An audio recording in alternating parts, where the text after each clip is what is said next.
Hello, everybody. Welcome to UGA Sports Live. My name is Radi Nabulsi. I am joined by former Georgia Bulldogs head coach Jim Donnan. He's going to be answering your questions today.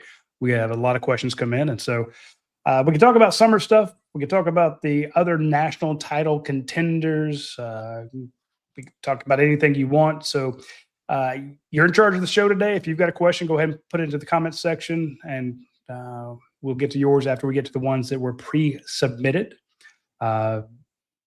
Want to give a big shout out to the Georgia baseball team. They are played in the SEC championship. They won the SEC regular season title. They're the number 1 seed, and Wes Johnson was named coach of the year. So I thought it was kind of a big deal. And then, of course, Dan Jackson named SEC player of the year. So shout out to them. Shout out to the women's softball for their successes going on to super regional. Coach, it's a lot of good things going on in Georgia sports right now. You look at the women's tennis just within a gnat's ass of getting. The team that beat them won the championship. Texas A&M looked like we were going to win that. We had great support, unbelievable deal. Also, John Isner and Manny Diaz got inducted into the College Hall of Fame tennis this weekend.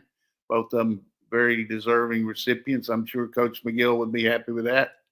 Track team, we always peak for the national, so I'm not too concerned about the SEC, but I really think our track team's going to come through. Golf's playing today, try to make the NCAA, I guess, the next round, so they're actually pretty close. So we'll see, but a lot of good things happening around here. Yeah, it's a good time to be a Georgia Bulldog, especially. I'm seeing we kind of talked how last week, some people started taking the Bulldogs for granted, going, well, they haven't won a title, but Georgia winning the SEC championship back-to-back years, especially on a year where I think a lot of people would give them credit for overperforming.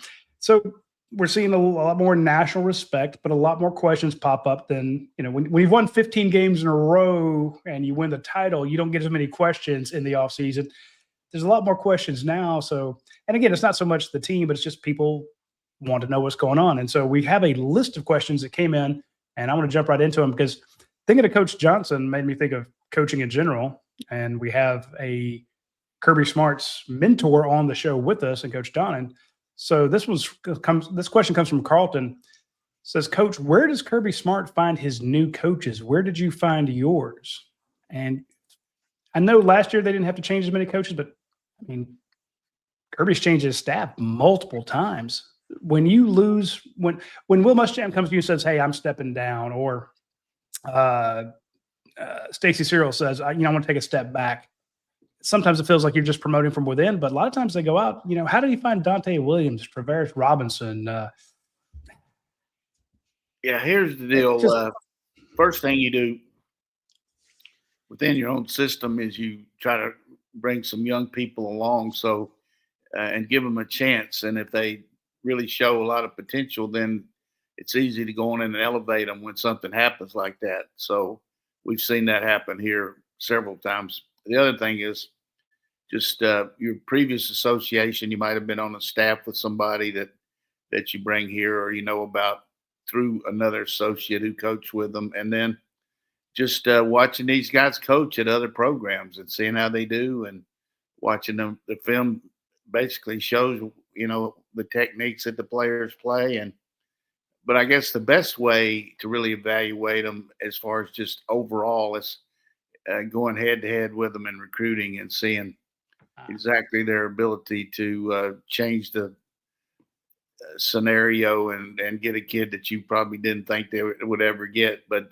some of these guys got really good reputations on recruiting, and you can always adjust your coaching staff a little bit when you bring a good recruiter in if he's a little bit lax in certain areas. But I always said if a guy can't recruit, you don't have a chance with him as a coach, because you got to recruit your own players daily too, because not only are you trying to develop them, but you want to make sure you keep their morale up and you communicate with their parents and you do everything to make sure that what you told them is going to be like, that's the way it's going to be like in your program. So he's got a good background on a lot of people. And then the other thing that helps you a little bit is agents.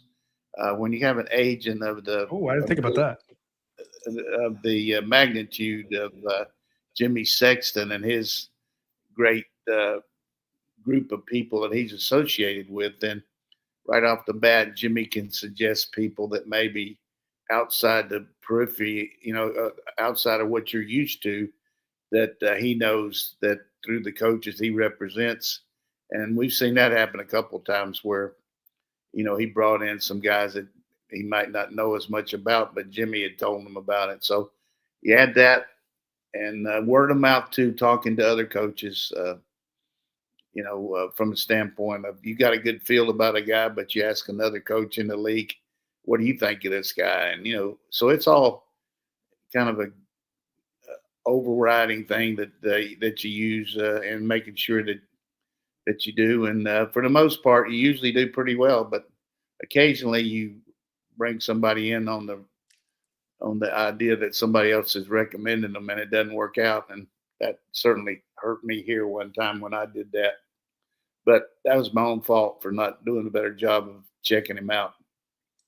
Yeah, I was thinking when Kirby, I don't say fines because these guys are professionals, they're coaches. They, like you say, they have people who recommend them, but it just like Chadira Uzo-Deribe felt like it came out of left field. I didn't know a whole lot about Fran Brown before he got here. It just sometimes there's scuttlebutt. I mean, everybody who's covered recruiting knows T-Rob. Tavares Robinson's name's been out there in these high-pitched battles for recruits. So when he winds up at Georgia, it's not a shocker. But when you hear about Uzo-Deribe, like, wait, where's he from? And then, very good coach. And I mean, obviously Fran Brown is too. So I was just wondering.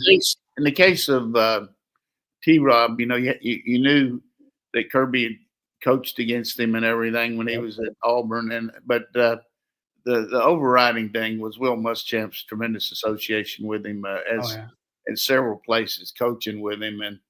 And I'm sure that Will was able to tell Kirby about him, but also,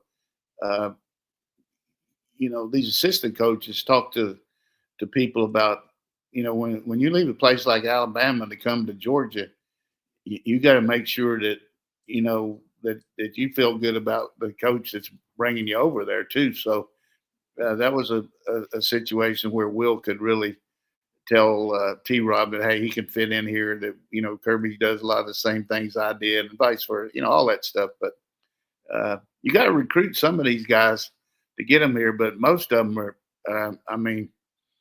most of them would ride a motorcycle over here to get this job. And that's the other thing that I forgot to mention is when a job like this opens up, whatever it might be, there's going to be monster amount of people calling and trying to get in on it, and then you got pros calling you, professional guys want to get here too. So it's just a good demand, and you just got to make sure that you fill the right needs of your program. And if you look at the history of what he's been able to do here, staff wise, I would say you got to give him an A+.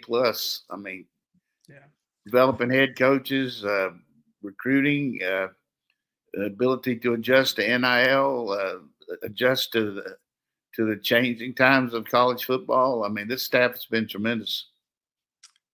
Well, speaking of former coaches, Jason asks, did Georgia Tech really have our signals the last 2 years? Will Florida this year? So thinking about, Georgia former coaches going to Georgia Tech and Buster Faulkner and, some of the former players, guys like that, and some of the assistants. And now that some of those guys have wound up at Florida, I don't know if it's an internet myth, Coach. I don't know if it's just people not giving Georgia Tech credits, but there's apparently a theory out there that Georgia Tech had Georgia signals, especially the last 2 years, and that gives folks concern about maybe the same thing happens at Florida. So give me your thoughts. Well, one thing that you could bet your sweet ass is going to happen, even if they didn't have them, just the fact that it was they did such a good job with a poor defense this year and stopping us and having the right calls makes you think that they might have had our formation signals or whatever it might be. So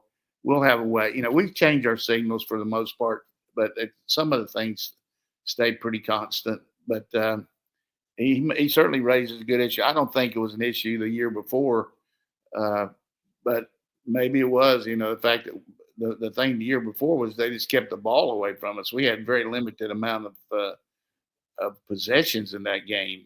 That's why Kirby went for 2 when he did early in the third quarter. Didn't know if we'd get the ball that much more. So, but it's certainly something that you analyze in the off season, and you just look at the way the other team reacts, or at the last second adjusting and moving to exactly where they need to be to stop a play. Then that could happen. But one thing you can do now with the new rules with the 30, with the microphones in your helmet, you can maybe do a better job of giving the play to the quarterback and letting them huddle up instead of signaling the play to everybody else.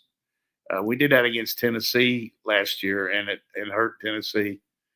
Wait until the last, because of the reason we did that was because of the really bad noise in the stadium. So by getting everybody in the huddle, you made sure they knew what the play was, but it also kept any kind of recognition by Tennessee of what our formation or anything like that was like. So that helped our offensive attack against Tennessee.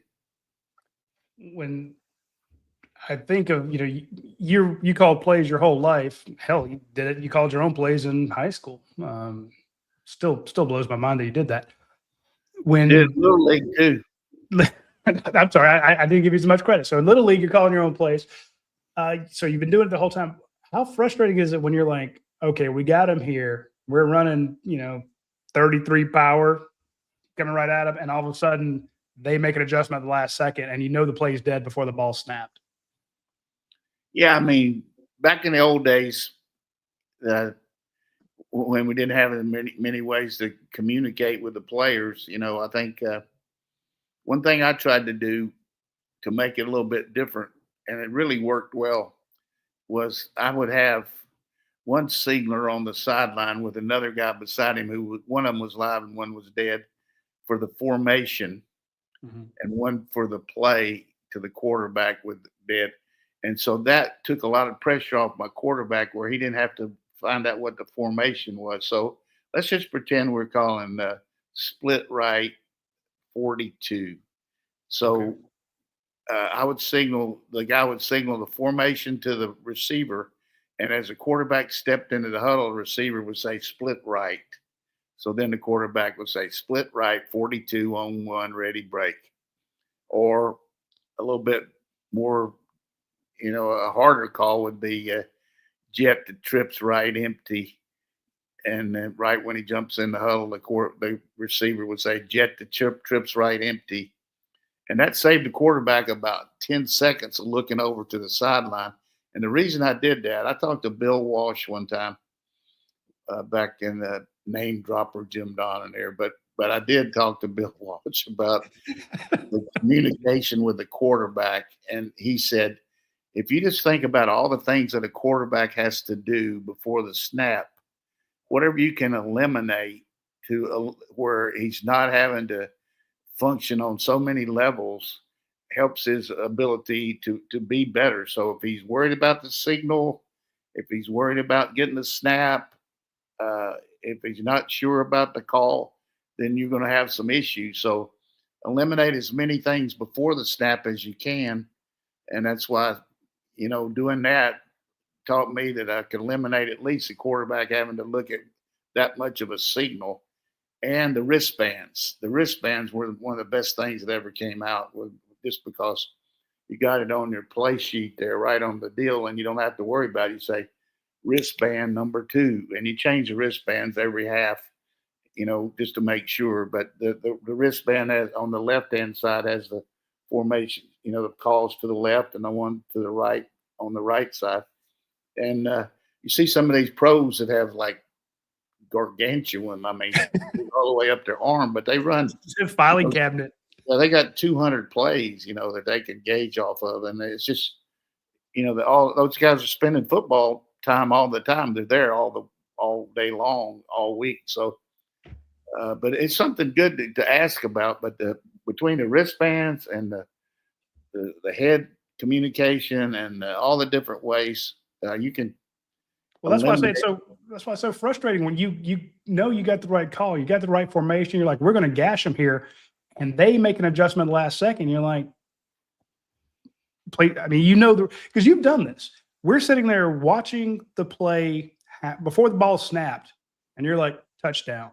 I'm like, coach, the ball hadn't been snapped. You're like, you don't curse, but you're like, well, poop or crap, because you know it's not going to work. What's called versus the formation they're going into, and you're like, this is not going to be good.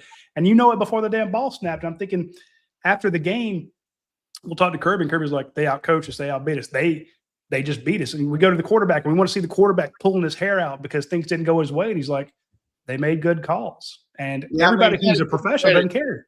You got to give them credit. I mean, other teams, they watch tape, and it's not necessarily that they got the signals, but they're just playing the percentages. They're looking at your tendencies, and they're trying to take away your best stuff. I know, I mentioned before when I was at Florida State, Bill Parcells, back then we didn't have a lot of office space. So our coach put one offensive coach and one defensive coach in each office. And I was in the same office with him for almost 2 years. And we talked a lot about philosophy and things like that. And his number one thing was, and he did the same thing when he's coaching in the pros, is set up everything to stop their best stuff. And anything else that you work on, you don't spend a lot of time on, hey, they've only run this play 8 times, and you spend just a little bit, but work really hard on their bread and butter and their meat and potatoes. And if you can do that, or make them one-handed, make them where they can't do but so much this way or that way. And most teams' defense like that. Yeah. And we talked about the evolution of the no huddle, and Rich Rodriguez was really one of the first guys to really do a lot of that back up at Glenville State in West Virginia. And he would come down and talk to us at Marshall about it and everything. But he said that, on his level, D3, that most teams just had one check. I mean, they were just trying to get lined up, I mean, they couldn't really, they weren't used to it. But the evolution of the game is everybody practices at that speed now. And the defense, where it used to couldn't, you're so worried about getting lined up. You not only can get lined up, but you can make your calls. Yeah. And you can get some checks, and you can make some things to make the offense. And that's why you see a team, I'm not trying to get too advanced here, but our fan base is advanced. So I would say this, a team would come out of there and all of a sudden it looked like they're going to run quick play, but they don't. They want to see what you're in. Right. And that's why the quarterback walks up there and then calls something else. And then if the defense moves to something else, then he'll come back and do that. But you got 25 seconds or more to really 40 seconds with, that clock. So that's why you see those guys going back and forth, because there's an advantage of going quick and just take what the defense is in and try to get them where they're not ready, or make them show what they're in. You know what I'm saying? So yeah, pull the trigger if you like it. I like the defense too. Sometimes just waiting for the offense to see what they're going to be in. And then if they're really slow about getting plays off, hey, don't show what you're doing. And then one thing Kirby and Schumann are great about, and we've mentioned that on our show before, is one of the reasons why we sub so late. And the rules are, if they sub, you can sub, okay? So the reason we sub so late is so the guy on the clock can't keep talking to the quarterback after 15 seconds. You know what I'm saying? So he can say, look for this. Now, hey, they got these people in the game. Let's do this. Well, all of a sudden, those people aren't in the game because here comes some more big old Chilardos running out on the field. And so it's a real – that was a very good question, and I hope I covered it about as good as I can. But it all gets down to execution, and it's a lot of planning. And you throw some bait out there, and sometimes they take it, sometimes they don't. Yeah, no, I'm with you, and that's why I don't like to second guess when the quarterback doesn't. He's not losing his mind, or the head coach isn't losing his mind, or whoever's, beating themselves up after a loss. People say, well, they don't care. I'm like, well, they care more than anybody else. They're the ones doing it. But sometimes, they're like, hey, like you said, you got to give them credit. And our number one video, usually after a game, is not what did Kirby Smart say. It's what the opposing coach said about Kirby Smart and his team. And they're usually like, hey, that's one of the best teams we faced. And here's what they did to stop us. And beat us, and here's how they scored on us. So yeah, give them credit. Got good players and they well coached. But one of the other things that I always felt like is you can get too concerned about having the right play, and you're trying to outfox the other, and then you outfox yourself. There's a lot to be said about if you're pretty good, just get up there and run the play and make them stop you. You know what I'm saying? So just say, look, we're not going to be. Hey, we're coming here. Can you stop us? And if you can make that happen, then that's a tremendous psychological advantage in the fact that you're not trying to just get to the best play and all that. And I've said this before on many broadcasts that we've had. Play calling is really overrated from the standpoint of, they're really calling plays great and all that. It gets down to really how these kids execute, because most quarterbacks can have the right, if they see a bad situation, they can get to a good play away from it, or at least avoid the bad play. But the best thing that ever happened to bad plays is the RPO system, which basically, again, for the novice, and we'll get better, an RPO is you call a run and then you put a tag on a pass play on both sides. So we might call the inside zone with a slant and a flat on one side and a double slant on the other side. And you're reading this one guy here, but the line's blocking run all the way.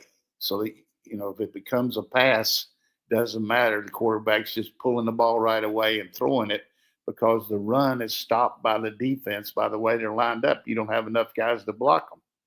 So that's a tremendous advantage now. The RPOs are really great, but at the same time, they're really bad because you don't ever train your line. The teams that run a lot of them, your line's not that great at pass blocking because all they're ever doing is run blocking. So you don't make it on first or second down. You get third down. Now they're not great at blocking when it really has to be a pass. So there's a couple things that a lineman do. You have the RPO where they just fly out and run exactly like it's blocked. Then you have play action where you really are pretty aggressive on one side, but the backside is stepping and protecting. And then you got what we call Rambo protection, which is you just block the run exactly like the run, but the quarterback's throwing all the way and you're trying to go over the top. Let's say you have two tight ends and two flankers, and you have 12 personnel in the game. That means two tight ends, two flankers, and you're really running the ball to one side or the other pretty well, and the safeties are flying up. So you want to make them they're keying those guards. They're seeing the guards block out. So you call Rambo protection. So they block it exactly like they do regularly, but it's not an RPO. It can't be a run or pass. This is a pass all the way. You're faking it up in there like you're going to run it, and then you're going back quickly and throwing over the top where the safety left, or you're bringing a guy back underneath him if the safety didn't bite. You see what I'm saying? So you got you got play action, you got the Rambo, and then you got drop back, and you got screens. And I could talk all day about it because I love to talk about protection. And but at the same time, we got some other questions here, so let's get to it. Yeah. Then there's I would be one of your favorite guys, Coach, that you would have run off the field, because I remember being at the end of the line and hear my quarterback, because you have to have your mouthpiece in, and especially back in the day, and he would turn and say something to me or say something to the left side of the line where I was. I didn't quite hear him. Then he'd turn and say it to the right side of the line, and I can't hear him because he's saying it away around the mouthpiece, and I can't turn to the guard next to me and go, "What the hell are we doing? What did he just check into?" I'm like, I'm gonna block somebody and hope I get the right guy. That in the film room, they just get absolutely blasted. So yeah, I think that was another thing that came out early was they had that deal where back when I was playing, you didn't have to wear a mouthpiece, but we wore them. But our dentist there shaved our mouthpieces down where it was a little thinner, and now they make these custom mouthpieces for each guy. When they come in, they get to take an indentation of their teeth and everything. But that was really huge for our team. Hearing me a lot better because I had that thin mouthpiece, and I Yeah. tried to, I tried to. I'm just tell you this right now. My coach is hopefully in heaven, but uh, anytime I could, if I could check to a pass, by God, I was going to check to one. I mean, Exactly. And what am I doing? I'm firing off, going, trying to climb the linebacker. even if it was Lines are going up. even if it was remotely looked like it was in Wake County, we were in Raleigh. If that guy was even in the county, I was going to try to check to a pass, but because our coach, man, he was tough on interceptions. Yeah. He couldn't stand them, and you're going to Sounds have like Kirby. well, everybody is, but I know. I believe if you're gonna have them, but play the percentages though. I mean, if you don't throw it in the tight windows, you're not going to complete many over there. So you better try it. But I was, I Well, got, to we the got a question about that, Coach. I got to the point where I didn't really give a shit what he thought about the interceptions because I mean, it just what's he going to do? Take me out? I mean, what? I mean, so I mean, I respected him, but he was bad about that. Big Sky, who we haven't heard from Big Sky in a while, but Big Sky Dog says, Coach, does Ryan Puglisi have a turnover issue?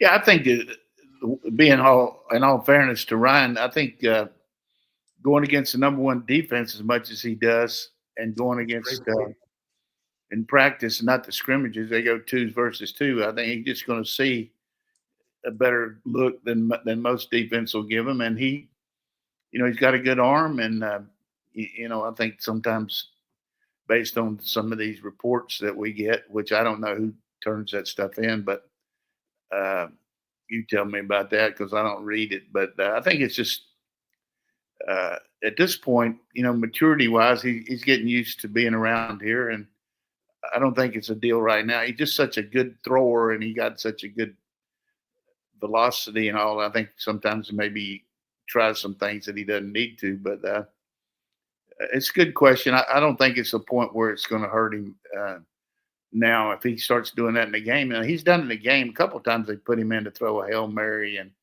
a couple of times he's thrown some picks. We get in there with the other guys, but he's very gifted arm. I mean, I'd say he's a 99th percentile in the country on arm strength. Wow. I'm saying a lot. And I don't want to do psychoanalysis from, 14 miles away from the stadium right now, but if I'm the second team guy, like I don't even think about it. You make a great point, him going against the first team. And if something gets out of practice, it's like, oh, he had 2 interceptions at the scrimmage. Well, hell yeah, he's going against number one defense. You're hoping they're getting interceptions. But also if I know that Gunner's the guy, I'm going to be pushing and doing whatever I can, to, I don't say make a name for yourself because the coaches know him, but it's like, look, now's the time you just talked about firing one of those tight windows. Now's your time to, I don't say experiment, but practice that and get your timing down and get your accuracy down, because Kirby's going to be very conservative and he's not going to let you fling it all over the yard when you get in there. So now's your chance. Well, it's a real fine line, and you made a good point. There's a real fine line between trying to beat the guy out and taking some chances, and then the coach looking at, well, we can't really afford to put this guy in because he really doesn't fit the MO of what we want with a quarterback because he has a tendency to turn the ball over.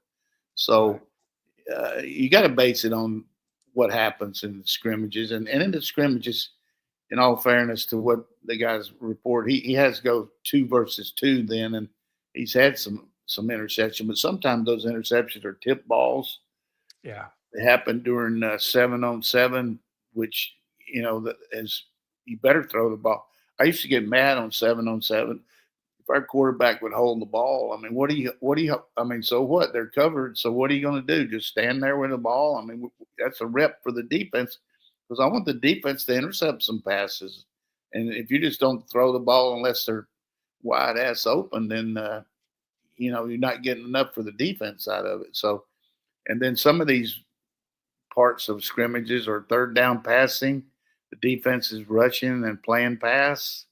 So all those stats sometimes a little skewered, but Yeah. I'm glad we got him. I'm glad we got Montgomery. I'm glad we got the Buddha. I mean, we got a good quarterback room.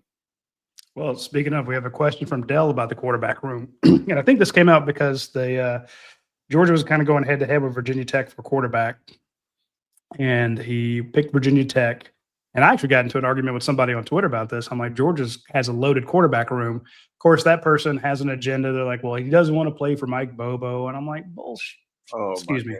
But here's a question from Dell. He says, does Georgia need to take a quarterback in this class, considering all the QBs they already have? And you made a good point. They've got Ryan Puglisi, Ryan Montgomery, Colt again, Millender, Hezekiah, Bryson Beaver, who I think, because he came in kind of at the last second, I think people forgot about him. That's 5 scholarship QBs on campus with Gunnar Stockton. Now, Gunnar leaves, of course, but you still got 4. Do you need a QB? Here's the deal that I feel like in this NIL situation, that when the number one guy leaves and you got 2 or 3 guys vying for the job, and one of them's probably going to leave that doesn't get the job. I mean, that's just reality. I mean, that's going to happen. So you got to have a good enough base, and you got to have, if you can, you need to take at least one quarterback every year, because you never know about injuries. You never know about, if you missed on a young guy, you think he's going to be all right, but you know what I'm saying? And then in the case of this guy from up in Boston that went to Virginia Tech, I mean, we got on him a little bit late, no question about it. But at the same time, when you start talking the money that they were throwing around and risk for us giving that guy that kind of money based on what we need to do with the rest of our team, we're just not going to do it. I mean, certainly we did it on Curtis and it didn't work out. He wanted to go have the assurance that he was going to really be the number one guy. So I think this was more of just getting on the guy late, and they offered him a little bit less competition plus more money. So Mike Bobo has tremendous respect and around the country, a lot more from the coaching profession than he does from the people here in Georgia. I mean, it's Mike Bobo's fault probably because somebody's going to lose the election today. I mean, I'm sure. But I know this, and this is just a little blurb here, but I got a friend that's from an area in the country that contacted me, kids going into 10th grade, and said he wanted to come to our camp because he felt like that they had checked around the country and they felt like that Mike Bobo and Streeter were as good as there was around the country at developing quarterbacks. And, I thought that was pretty good. So, just from somebody that, I mean, I knew the friend, but, this is a friend of the quarterback's dad. So, and then of course, when I talked to our people about him, they'd heard of the kid, but it was a long way away. I mean, 9th graders. I mean, come on, Yeah. but you just look at the job that Gunnar did with so many areas that we had to make up for last year. Colby Young going down, Bobo getting hurt, offensive line back and forth. I mean, defense let us down a lot more than the offense did. No, you're right. So I hadn't really thought about the fact that when you're going to have that kind of 3-way rush to replace Gunnar, and all those guys are good, portal will be there. So you better take a quarterback in the 2027 class. You got the number one quarterback for 2028 lined up in Jaden Wade. So but you can't, I mean, that's a long ways away. So you got to hope he comes. But just like in the case of Beaver, I think he came here thinking, hey, it's going to be up in the air. Maybe I'm good enough to take this job. And he's a good-looking kid. Compared to Oregon makes the deal and brings Raiola in as a quarterback in waiting. So, I mean, I could see why he would make that move. Yeah. Speaking of NIL, we have some questions about that and a couple questions about Ole Miss. But first and foremost, I want to mention our friends at Athens Ford. It's very important that we mention our sponsors. They are good friends to us. So they're not only our sponsors, but they also are just nice people. And they always have cookouts and stuff, and they invite us to come by. They're always grilling out for the friends of the and employees. Now, and I'm not saying they've ever done this for us, but they've always been very kind to us when we needed a new vehicle or a pre-owned vehicle, like I got my son. Now they have employee pricing. So there's friendly, and then there's fabulously friendly, and this is fabulously friendly. And they have employee pricing at Athens Ford right now. You pay what they pay, so you get to go in and get it as if you work there, and you don't have to work. It's a great place to work, but you don't even have to work there to get the employee pricing. So go by Athens Ford, check out the employee pricing. Up to $14,000 off a 2026 Ford F-150. You guys know you want a Ford F-150, a brand new one. The 2026 ones are freaking amazing. So check those out. $10,000 off a Ford Expedition, $10,000 off Broncos, up to $8,000 off a Ford Explorer Active. So check out the employee pricing. I don't have to run through all of them for you, but you'll be very happy if you did so. Also want to mention our friends over at Atlanta Dental Implants. The reviews keep coming in for Atlanta Dental Implants. I actually had people say, hey, heard about them on the show, went by there. They are great. Okay. So proof of concept. If you advertise on UGASports and you go check out our sponsors and find out that they are what we say they are, then you'll be happy. Our sponsors will be happy. We'll be happy. But I can tell you, Dr. Skylar Holcomb is one of the biggest dog fans out there, if not the biggest. So go talk Georgia football, Georgia baseball, Georgia basketball, Georgia softball, tennis, track, whatever, with Dr. Skylar Holcomb while he does your implant work. Fantastic staff over there, the nicest, most professional people you ever meet. That's why everybody, all the dentists around the nation, definitely around the Southeast, are sending their patients when they need implants to Atlanta Dental Implants. Let me remove that. Hey, Coach, this question is kind of you talked about NIL a second ago, and this is from Georgia class of 86. Why doesn't Georgia have the biggest NIL war chest out there? Well, there's a couple things there that all-inclusive here answer. If you just think about a line item budget where you got so much money that you're going to start out with for your programs. We've got 20 some programs when you look at men's and women's athletics. Mm-hmm. And all of a sudden you take 20 million away from that every year now. And that's what they're doing with this, the money that we're using, that instead of the TV money used that supplement the programs, it's been used for NIL. Then you got the money for NIL that you have from the fundraising.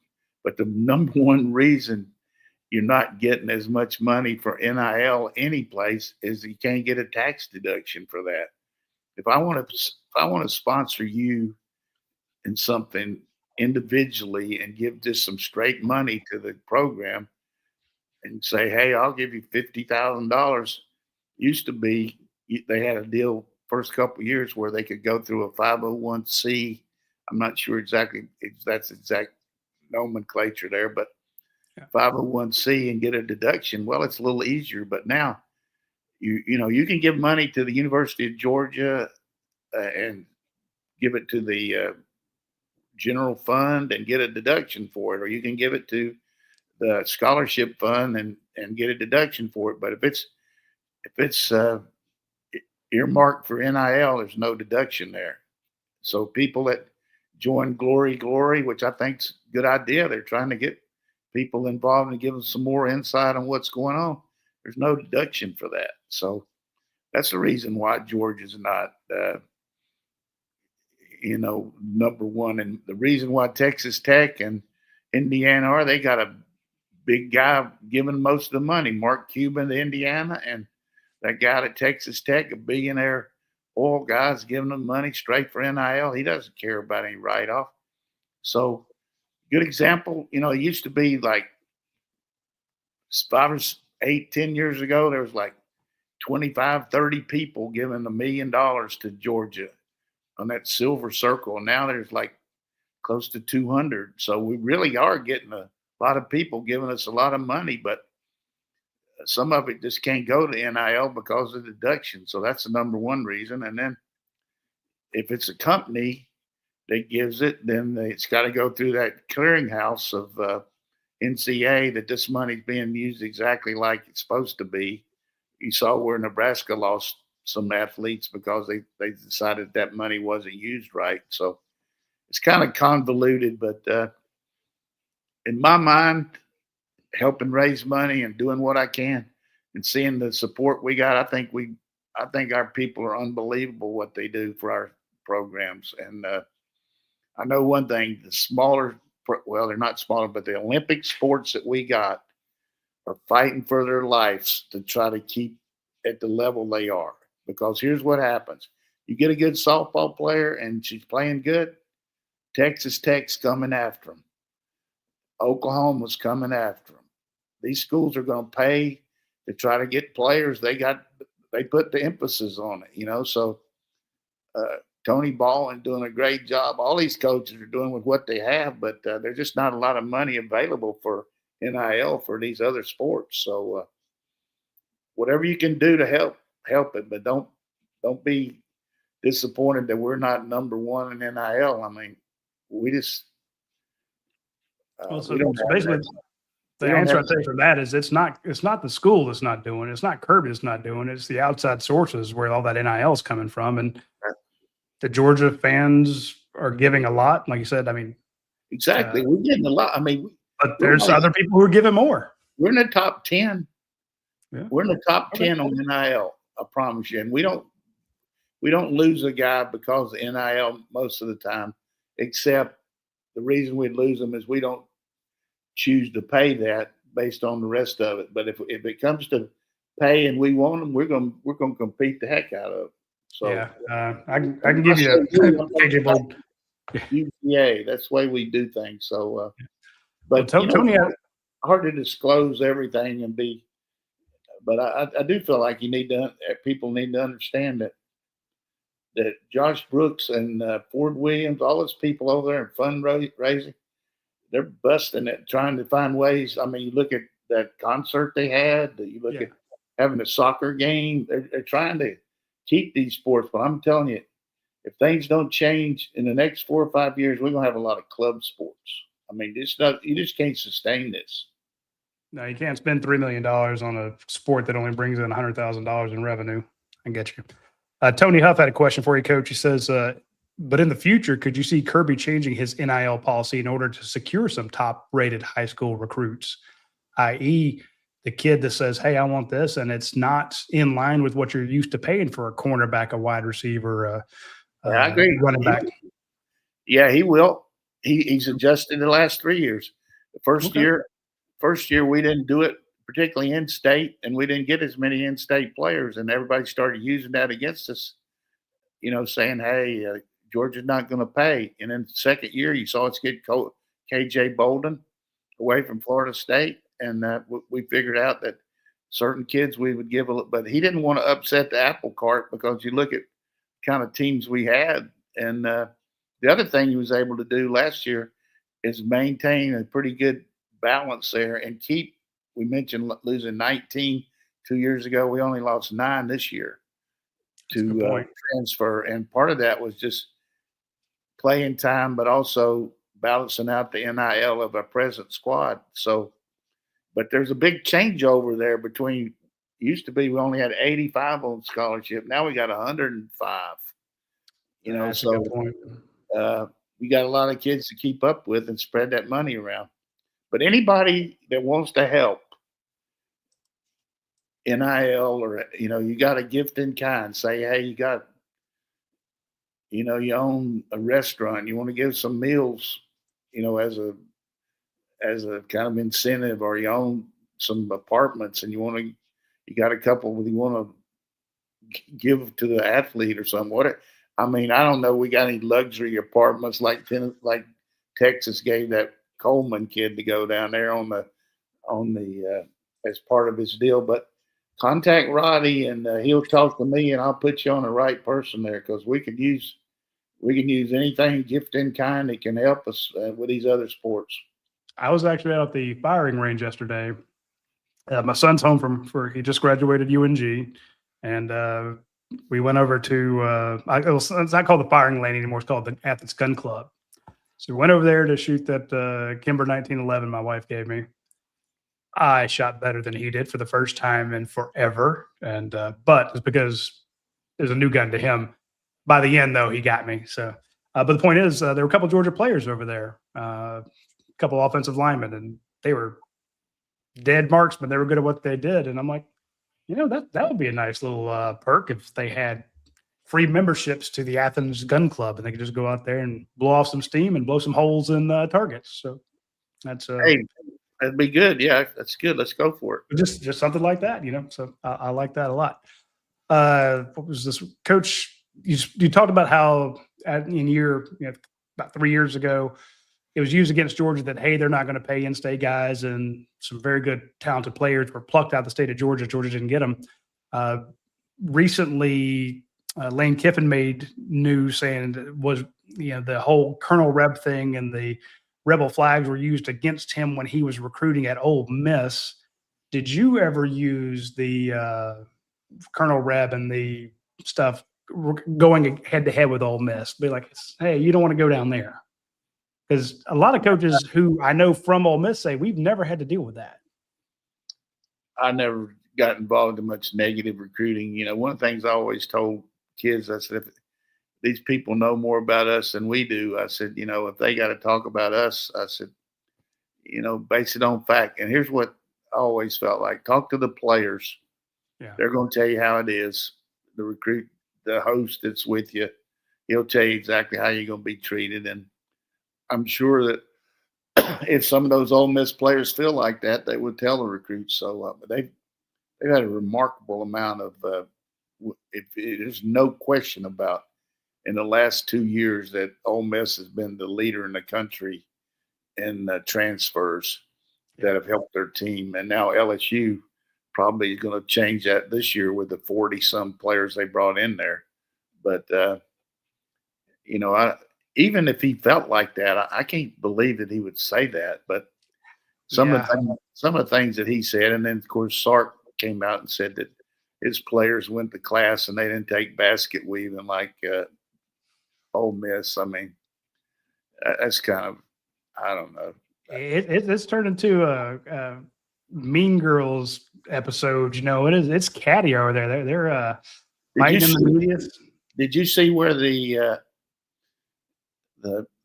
NAACP or a certain group has come out encouraging the minority athletes in the South to get away from and leave these institutions in the South because of things like what I did not see that. What, Lane said about discrimination and all that. That's not going to work. But there's just so much things going on in politics now. I would hope, it'd be nice if we could get the NCAA to get some legislation from Congress, but we can't get Congress to figure out anything. Well, they came out with the House Act. Jared Moorhead was absolutely lambasting the House Act the other day. Saying, look, all this, you told us it was going to fix anything. All the stuff that you promised the House Act was going to fix, it did nothing. Right. He's right.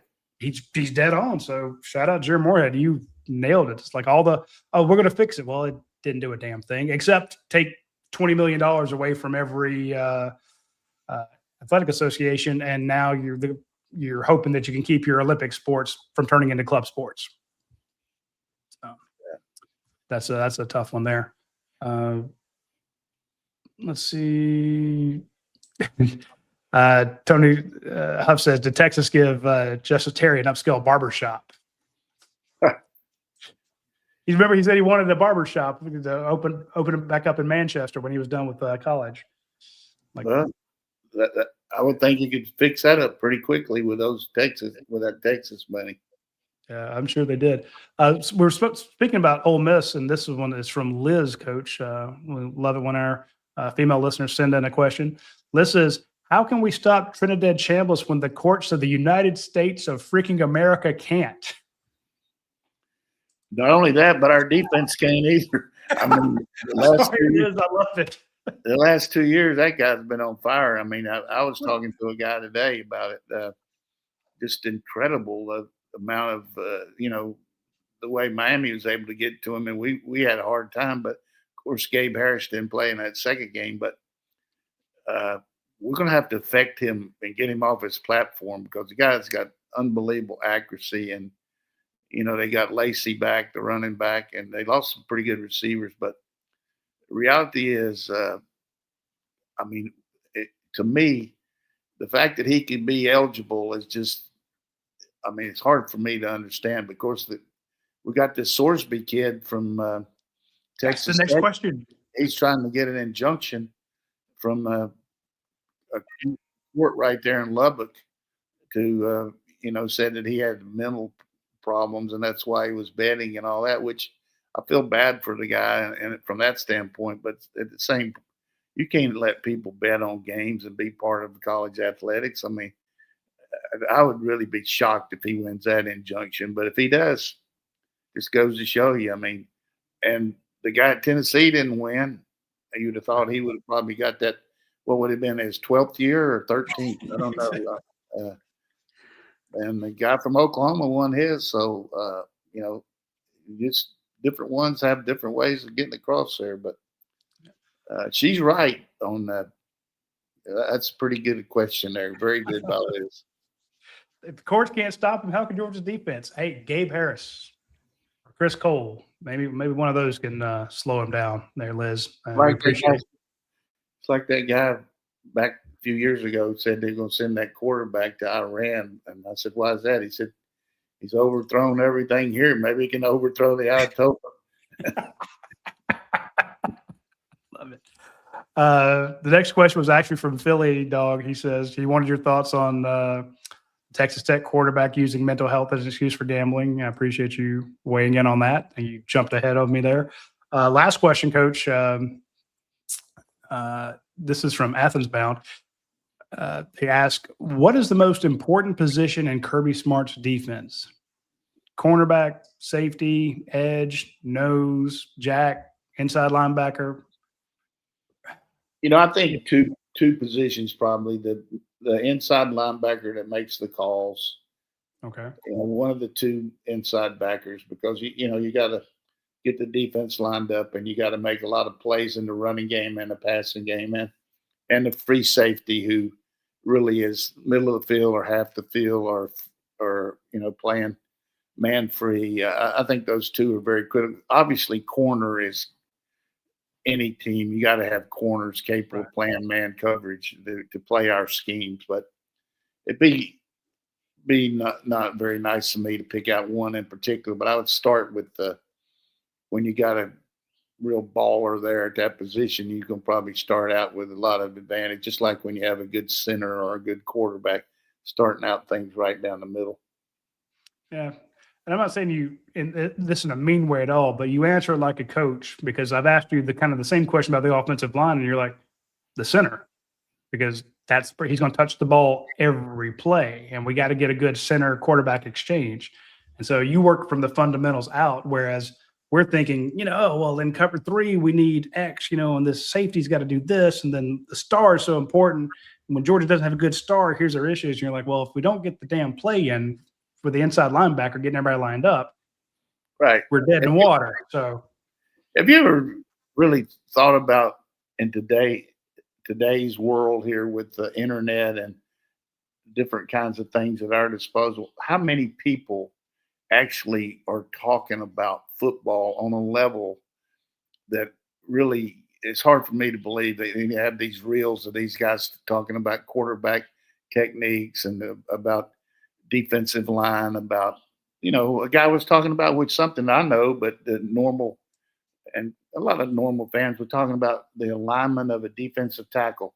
If the near back is closer to you on your side, you need to line up tighter to the ball, because there's a pretty good chance he's going to run right at you, as compared to being the one offset away from the near back then there's a pretty good chance that people are either going to, only way it's going to get to use on a counter or misdirection. So you need to be off the ball a little bit where you can read what's happening and then go. And but just for a normal fan to read that, listen to this guy. I mean, he was a high school coach from Timbuktu, but he was making good sense. And then the next one that came up was this lady. She's good looking too. I mean, she was really good looking. She was on a whiteboard and she was talking about the difference between cover 2 and cover 2 man. And I'm saying, are you kidding me? What have we come to here now? The next thing that everybody here will see is Jim Donnan on a reel talking about how to fix some fried catfish. Seriously, man. And the reason I said that is because of my good friend who helps me out and checks my air conditioning and does a good job for me. He brought me some catfish that he caught, and of course I can't cook it all, but I asked how to fix it and everything, and so had a little cornmeal and a little flour, and but the lady that helps me around here fixed it. I couldn't really do it, but the point is, you got a girl on the dang whiteboard doing that. I was just amazed. So just go on those reels and just listen to all the footballs out there.